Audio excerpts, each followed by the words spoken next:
Muito bom dia. Índice futuro brasileiro acabou de abrir caindo 0,4 e o dólar subindo 0,6 a 4,85. No meu entender, como eu venho falando há meses, a gente ainda tem um espaço de valorização para o real, obviamente, no meio de tamanha volatilidade, como foi o dia de ontem, tá? Bom, o novo ministro de Relações Exteriores da França falou que aqueles países europeus, como por exemplo a Bulgária, que ainda se opõem a impor embargos à importação de petróleo e gás da Rússia, que eles podem ser convencidos do contrário.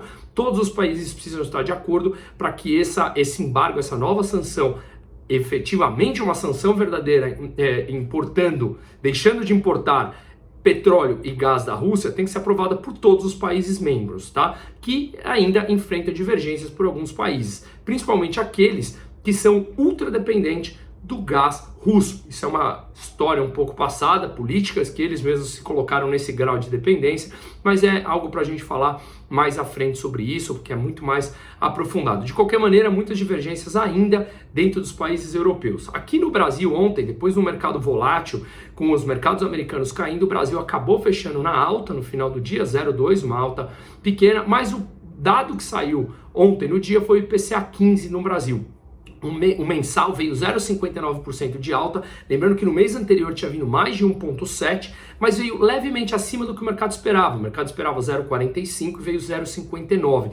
Isso, obviamente, puxou os juros futuros para cima, porque a expectativa é que, com a inflação ainda alta, mesmo arrefecendo, ao que mostram os índices, o Brasil deve ter mais uma alta de juros na próxima reunião do Comitê de Política Monetária. Mas sim, se não estamos no final, estamos bem próximo do final de aperto de juros aqui no Brasil, que começamos antes, que foi um movimento acertado do que todos os outros países. Europa, por exemplo, ainda não começou. Ontem o mercado americano foi bem volátil, mas pesou bastante. A Snapchat divulgou resultados e falou que ela caiu 43% na bolsa ontem na Nasdaq, tá? Que acabou caindo mais de 2,5% o índice Nasdaq, tem as principais ações de tecnologia.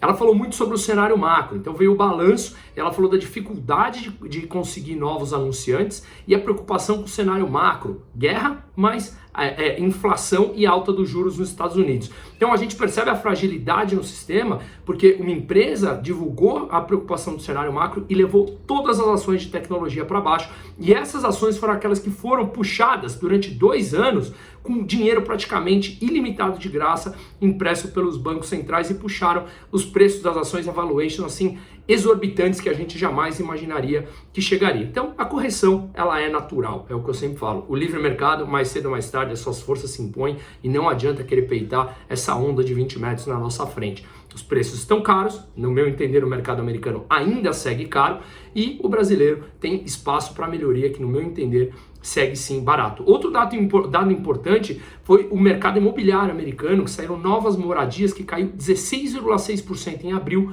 frente a março. Foi uma queda muito, muito forte e levou, obviamente, os investidores a buscar mais conforto da segurança, digamos assim, compraram títulos de 10 anos americanos, títulos de renda fixa, e com isso os juros pagos por ele caiu, tá na casa dos 2,80 agora, o que um juros de 10 anos americano está pagando ao ano para aqueles investidores, tá? Hoje um dado importante é a taxa de hipotecária de 30 anos nos Estados Unidos, já que as novas moradias, as vendas caíram muito, as taxas que estão na casa dos 5,5% para quem financia, toma uma hipoteca para 30 anos, e essas taxas são extremamente altas para os últimos anos e para o americano médio, tá? Então isso é bastante complicado também. Já Christine Lagarde, a presidente do Banco Central Europeu, falou em Davos, no fórum que está tendo lá na Suíça, que ela não tem pressa em subir a taxa de juros, ou melhor, perdão, ela não tem preocupação de que a recessão vai chegar e que a taxa de juros ela deve subir agora a partir de julho, mudando já todo o discurso, como eu venho falando aqui diariamente, tá? E a Alemanha, que teve confiança do consumidor, que está na mínima em 3 meses, mesmo o PIB tendo vindo em linha com o esperado, 4% de alta no ano e 0,2% de alta no trimestre.